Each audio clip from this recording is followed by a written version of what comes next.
The Bliss Business Podcast, the show about empathy, connection, and consciousness in business. Today's episode is brought to you by Zero Company, your paid search, social media, and programmatic ad experts. Remember summer break when you were a kid, how it lasted forever? We were talking about that before the show. I think we were very much in the moment as small children back then, and now those months seem to just whip on by. Welcome back to the show, everyone, where we explore empathy, connection, and purpose, and how it transforms businesses from the inside out. I'm Stephen, joined again by Tullio, and our special guest today, where we're going to talk about mindfulness. So according to research by the American Psychological Association, workplace stress costs U.S. businesses over $300 billion annually in lost productivity, turnover, and healthcare costs. But organizations that embrace mindfulness see measurable improvements in focus, collaboration, and employee well-being. Today, we're exploring how mindfulness is reshaping leadership and culture. Tullio, introduce our special guest today. Absolutely. Today, we want to welcome Michael Nicolais, who is the CEO of Loyalty Business Brokers. This is where he leads with a focus on intentionality, presence, and building sustainable success for both the clients and the teams. Michael's approach combines the discipline of entrepreneurship with the practices of mindfulness, helping businesses grow while also maintaining balance and humanity. Michael, welcome to the show. To get us started, can you share how mindfulness became a key part of your leadership philosophy? Maybe before that, give us a little history about what led to creating Loyalty Business Brokers and how you adopted mindfulness as your leadership philosophy. Thanks, Tullio, and thanks for having me today. Yeah, so Loyalty Business Brokers, when I first met one of my partners, were a subsidiary of Loyalty Brands, and I met John Hewitt, and it was really interesting in that I read his book, and his book was how he had grown some other businesses, and of course, when you're looking to do business with somebody, you want to make sure that you kind of have the same philosophy, if you will, to because you're going to be obviously partners with them, right? And when I read the book, it was a lot of most of the philosophy of doing things and creating your business for service, and to do it not so much for yourself. Of course, we all do things for ourselves because we're humans. But if you truly think of your clients, your employees, your coworkers, and you treat everybody with a service mindset, that's why I joined Loyalty Business Brokers, and it's been my philosophy in my professional career. Well, actually, let me say that. Let me correct that. I've tried to make it my constant philosophy every day, but as I mentioned, you have to work on it because we are fallible humans, and we have businesses is not linear, especially small businesses and entrepreneurs. And you have to be mindful, consciously mindful, to keep yourself in that service mode. Yeah, I imagine, selling businesses and brokering business can get a little emotional at times, and dealing with these are big life decisions, and sometimes it's deeply personal. How has it helped you stay grounded or keep the parties involved grounded during that process? Yeah, thanks, Stephen. So I approach it, in business brokerage and M&A advisory, and you hit the nail on the head. I mean, it's, again, we do business when we're chatting with lower middle market companies, $10 million and below. And, these businesses are a lot of them are family businesses. They're very emotional. Their retirement is set up. Typically, it's their largest asset for retirement. And when you're involved, when they're selling their business, it's, as you know, as you just said, very emotional. And that's a big part of what we do.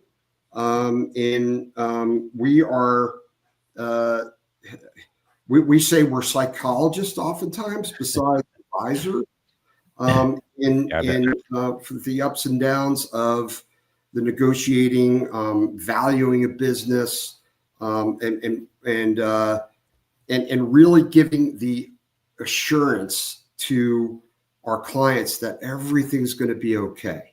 And we because it can get very, very,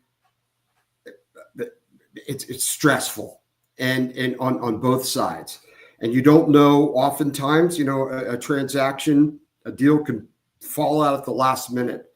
A lot of times based on emotion and not being mindful of everybody remain calm.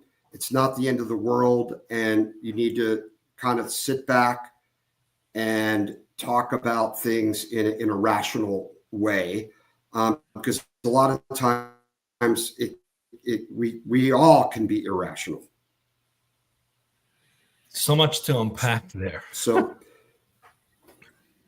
true. So much to unpack there. I mean, you said some things that really reminded me of a coach, a mentor I had years ago, very spiritually inclined coach, who would say, we are born with the evil inclination. So no matter what you're trying to do, be of service or do the right thing, the inclination is to do the wrong thing.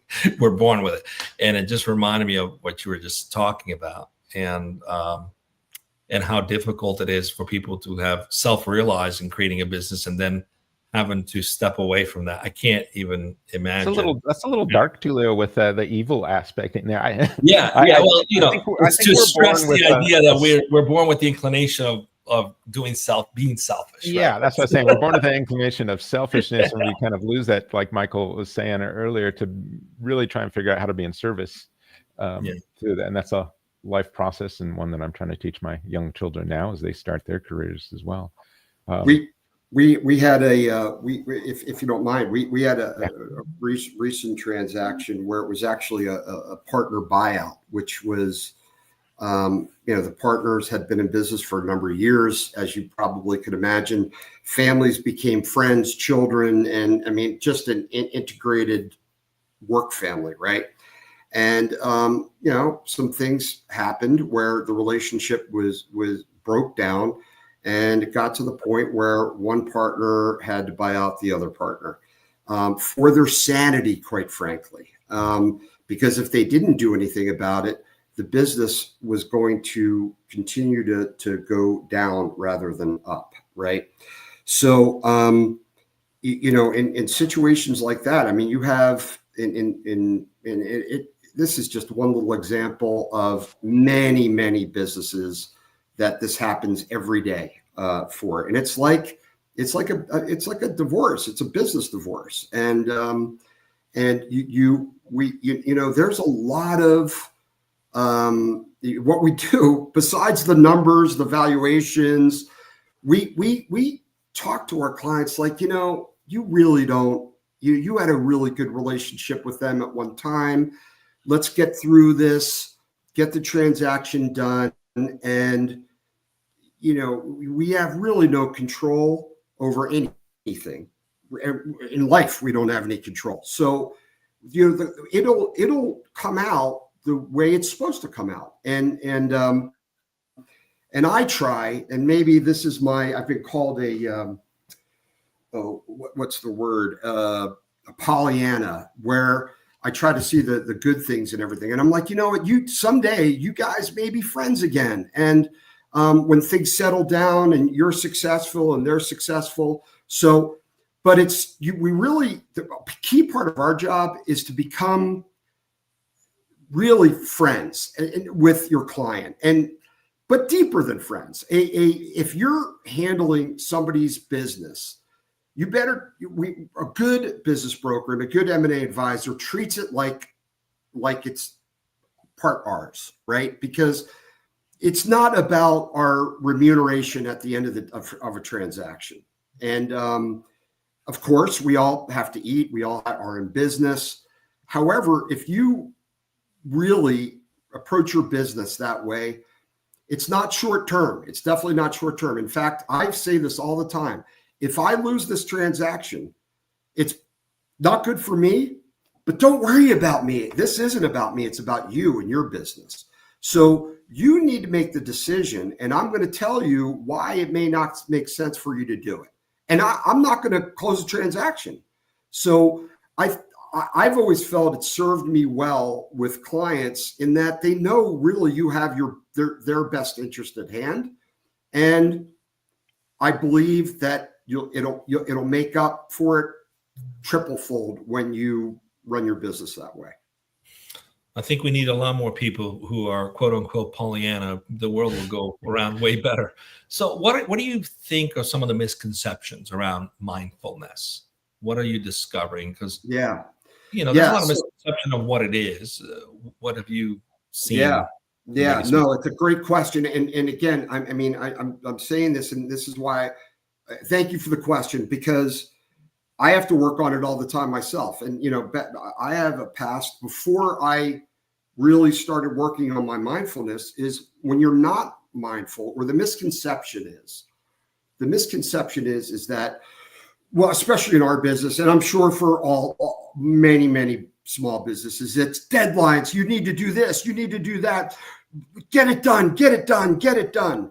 And we can all be like that. I am like that oftentimes, and I have to check myself, because it's really interesting.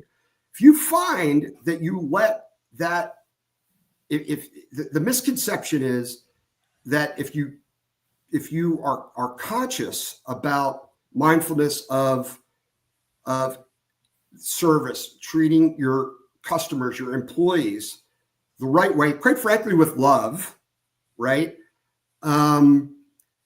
You think that you're not being productive, that it's soft, right? That it's not cutthroat, right? They're going to take advantage of you if you treat them like that. Exactly. Taken advantage of. So it's interesting though, because for me, I'll speak for myself. When I find that when you have the mindfulness, less problems come up within your organization and with your customers. Because when you're not mindful of other people, then you could say things wrong. And we're human beings. We're working in organizations that are human beings. And then that person's going to take it to heart. And then they're going to go home and they're going to give it to their spouse or their children because they had a tough day at work. And it doesn't, from an employee perspective, it doesn't really make for a really productive employee, because if someone doesn't feel part of a family, then it just creates inefficiency, quite frankly, and also the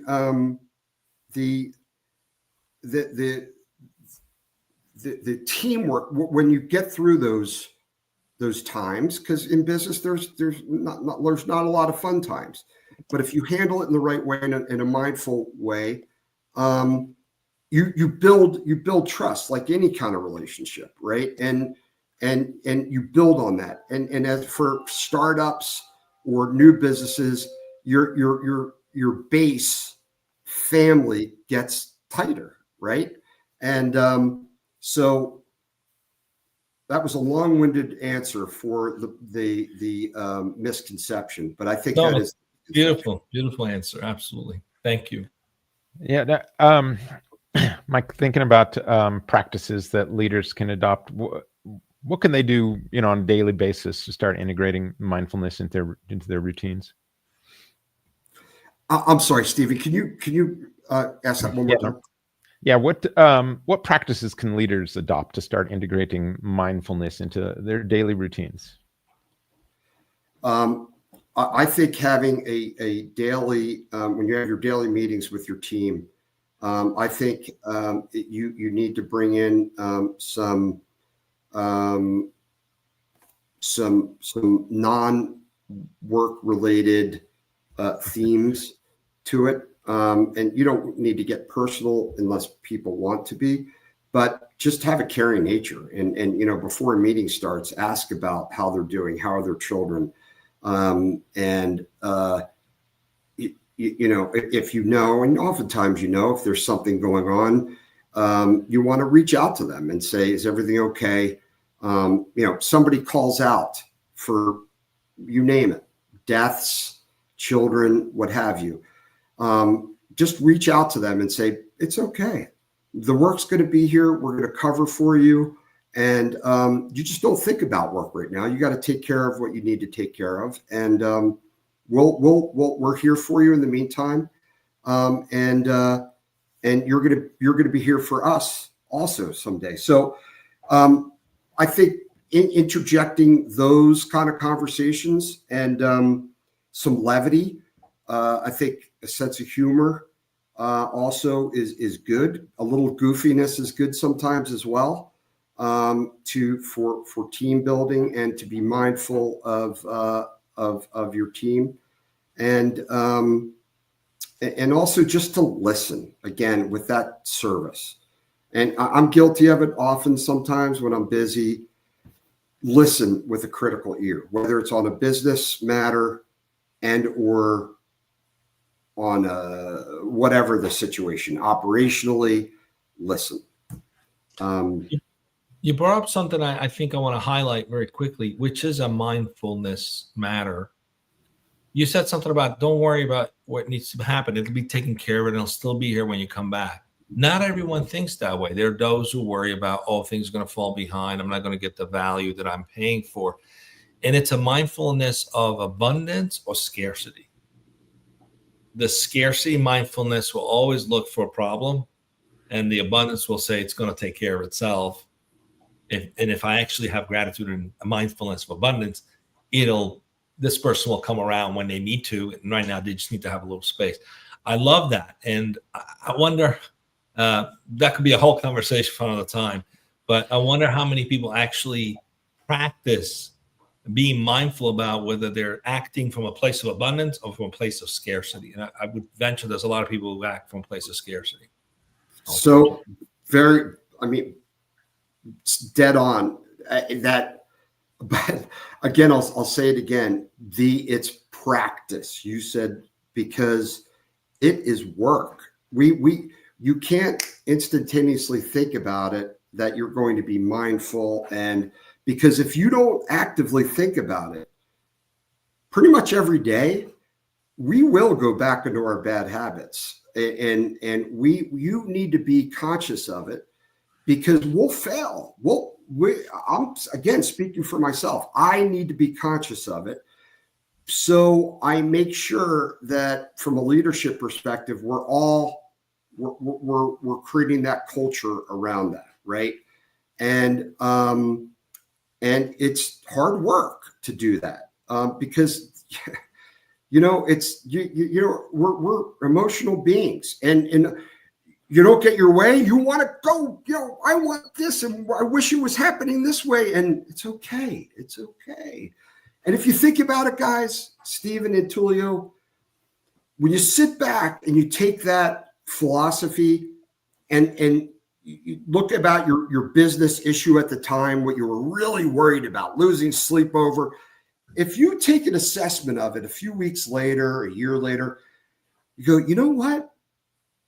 Everything worked out.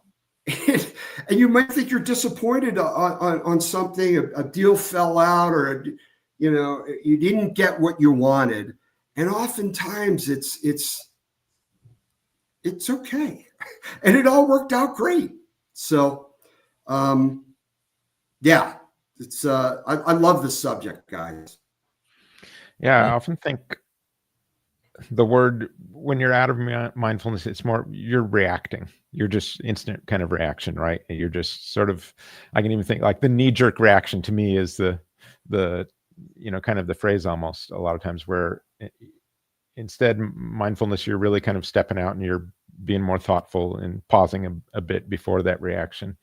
I think one of the things for me, kind of growing up in a family business, as a child, I know how many things can be triggering, and there's all this history going on there. And I wish this was like a subject.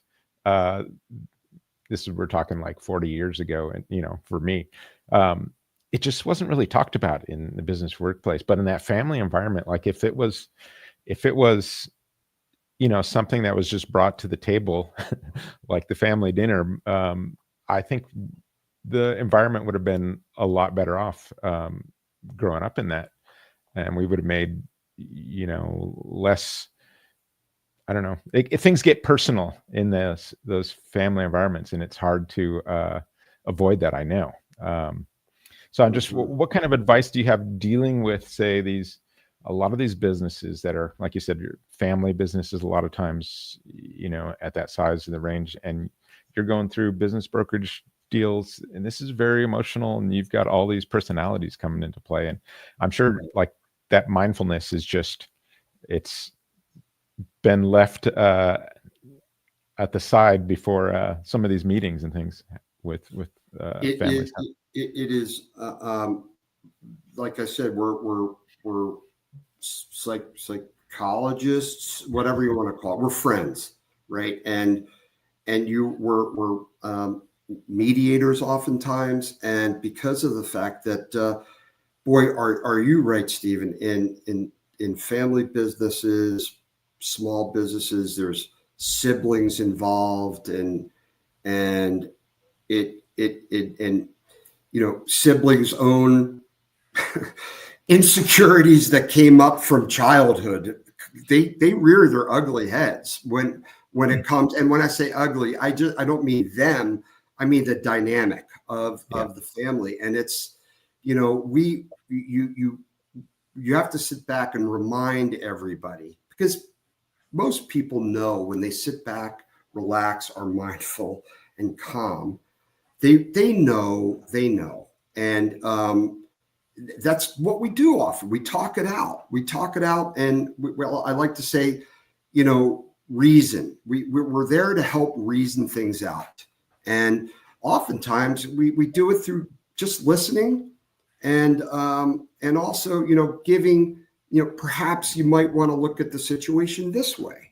And oftentimes you get, yeah, I don't like it, but you're right, and a lot of times that can make or break a deal, quite frankly, because we're in business just like everybody else. We have payrolls and we have budgets and all that good stuff. But again, if you sit back and just go, everything's going to be okay. And by the way, if it's not, from a business perspective, there's always a way. For you, there's maybe a better, whatever you're supposed to do, it's a good thing at the end of the day. So again, I might be being Pollyanna a little bit, but I truly, in my heart, believe it, and I run my business that way, and it's served me pretty well. We have an audience question. Let's go to that. Let's see. What advice can you give to entrepreneurs about staying mindful while scaling a business? Wow, that's a really good question. So scaling a business, whether you're doing it through, through all the fantastic tools that we have today in AI and other, automated systems, as well as scaling with obviously getting not only new employees, new contractors, new customers, new vendors.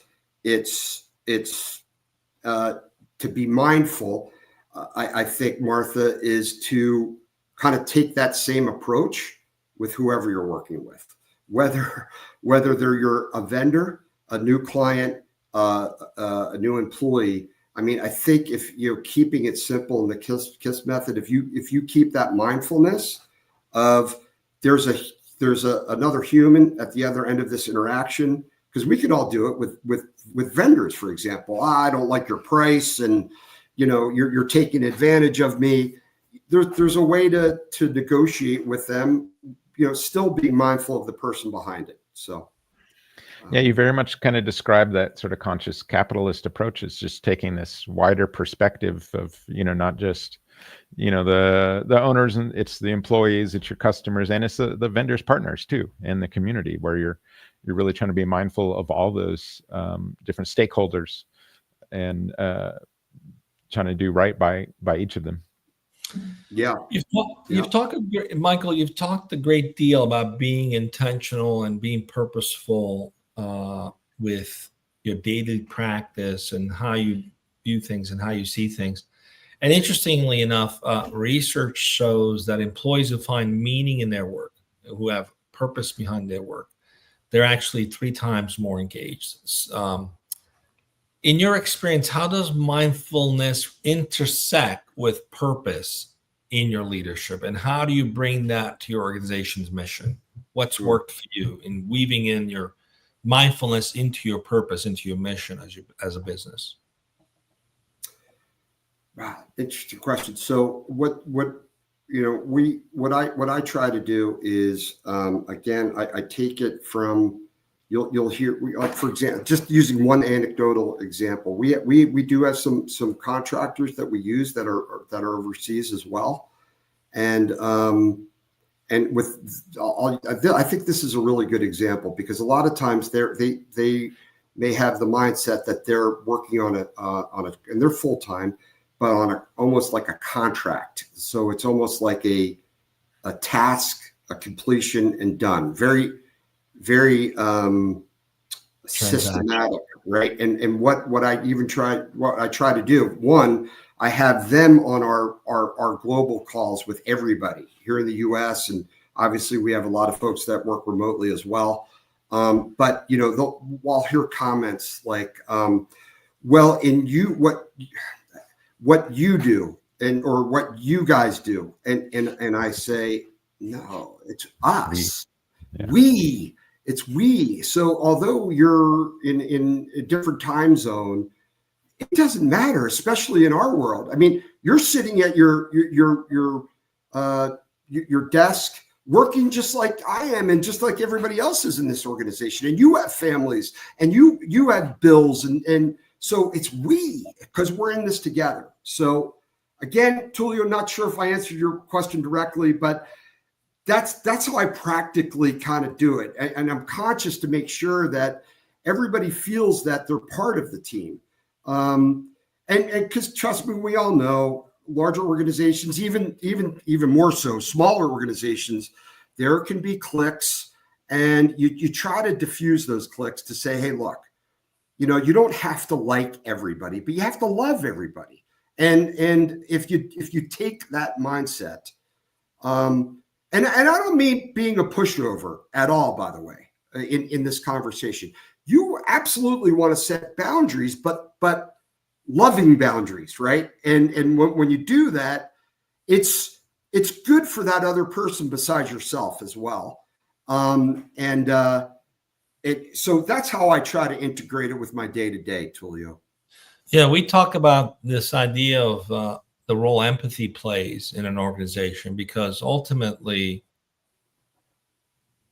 that need for connection comes from a place of empathy. You can be very transactional and very efficient and can do that very easily, but usually that's at the cost of relationships. And I've often heard myself saying, let's not sacrifice relationship at the expense of efficiency.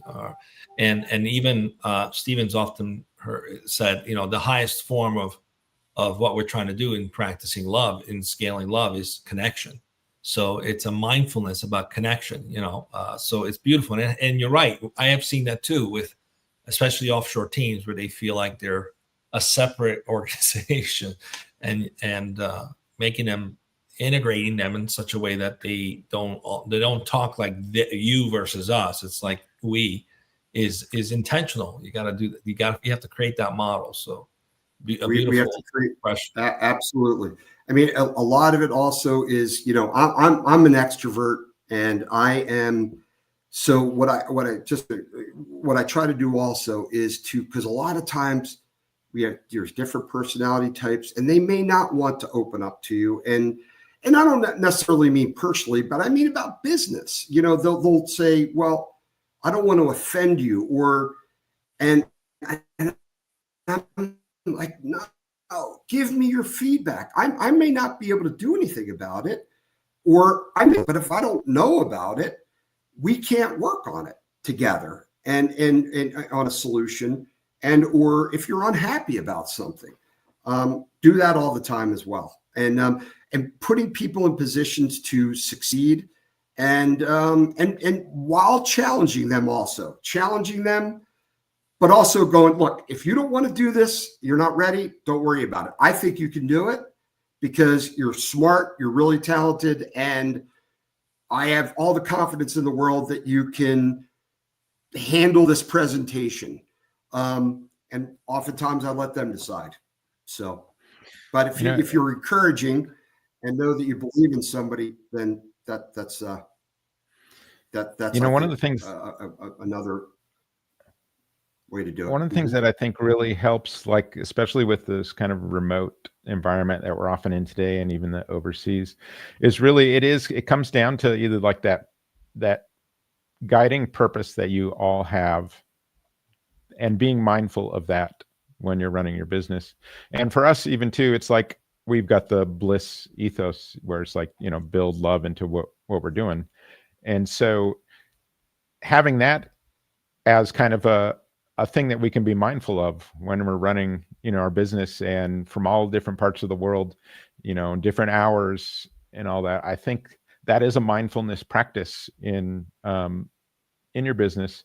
Mike, do you see like that kind of rallying around a purpose key to like long-term success for businesses with their? Absolutely. It's that purpose and the team purpose, it's contagious, and you can't fake it, right? You need to be passionate about it, especially if you're leaders, right? And if you're starting your own business, or you're a manager or what have you, you need to be, you're going to be passionate about it because it's what you chose, right? And if you take that passion attitude, and it's contagious, and I think in order to build scalable businesses with love, you want to make sure that your teammates you need to watch it a little bit to make sure everybody's kind of on the same page, and you'll see it start to get that momentum. You'll hear it in your conversations with people. You'll hear it, their excitement, where somebody that wasn't before, they're getting excited, right? But interestingly enough, it's also, if you're running your business and scaling it with love also, it's not fun sometimes, but if you find that there's somebody that doesn't buy into that momentum, that culture, then because of love, you might want to disconnect from that person, for them too, by the way, because if you don't, it can become dysfunctional pretty quickly, with one or two individuals that doing it. Doesn't mean that you again treat them wrong, but you might just say, this probably we're not a right fit. So, I don't think companies do that enough oftentimes, is going, look, we can, when you're working with somebody in their performance reviews or what have you, some good, honest, loving feedback. Like, you can do better. You're too good. You're too good to not be executing the way I know you can. So it's love and mindfulness, but also with communication, loving communication. That might be a difficult conversation sometimes, but as long as you do it with that thinking of them, you typically will not go wrong. This brings the question: how do you ensure that what you do personally becomes scalable within your leadership team, even amongst your franchise? What are some of the practices or things that you're doing to ensure your leadership team and your franchises continue to align around this mindfulness practice? Is it something that's working? Something you've tried that didn't work? Any tips? Maybe those who are listening, cheat sheet stuff.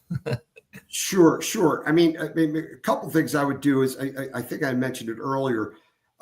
When you have your kind of a organizational meeting, in order to be mindful of it, you recognize, you want to recognize people also in their individuality, and not necessarily from a work perspective, but also from a personal perspective, right? And having some fun. So we'll oftentimes, on a Friday afternoon, we do it on the loyalty corporate level, and then we try to do it ourselves, is just bring up fun conversations, and then get everybody's feedback on that.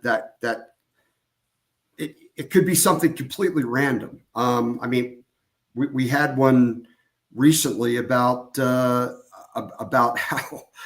how we should take care of ourselves in doctors, right? And what are folks, do you believe that you should go to the doctor every day? And it was just this fun kind of, and interesting, and you'll learn a lot about your coworkers, having nothing to do with work, really. So I would say that's one.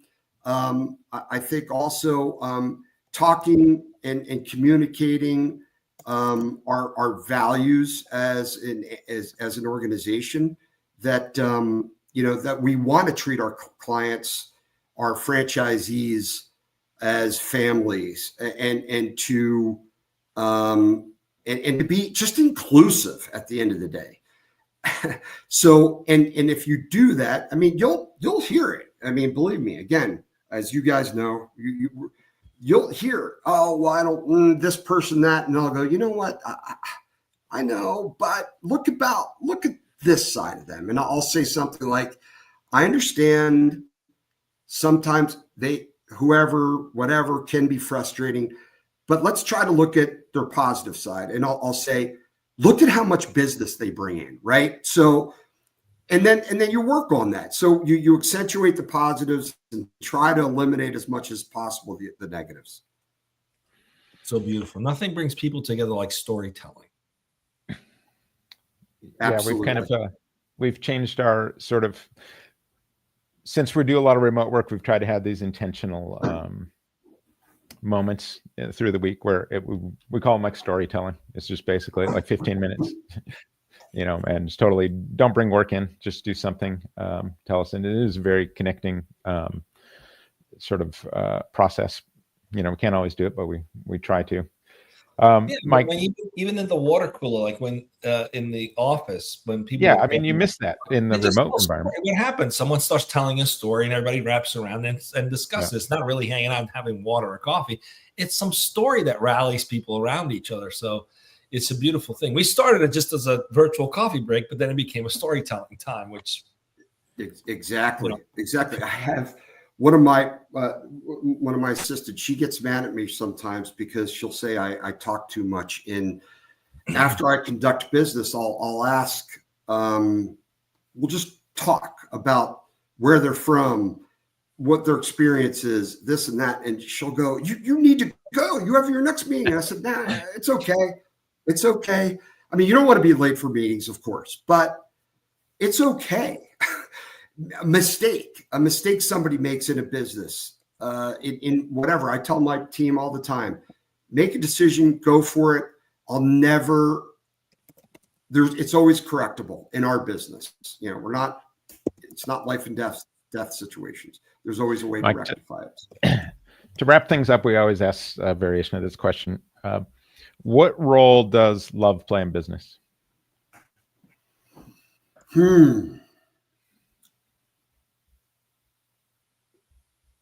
Love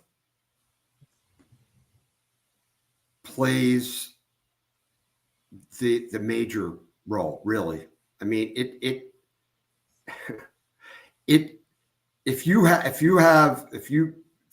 love within your organization and in your business, it's everything. And the reason why it's everything is it's for you, right? Because number one, you're going to be, if you have that in your daily work lives, you're going to be a happier person, number one. And then it's contagious because of the fact that when you do that, then it's going to go to your coworker or your client or your customer and your vendor. So I would say it's everything. And I know that sounds a little bit out there, but I truly believe it.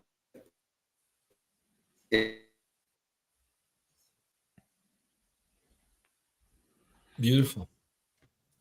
I hope we didn't lose you just when you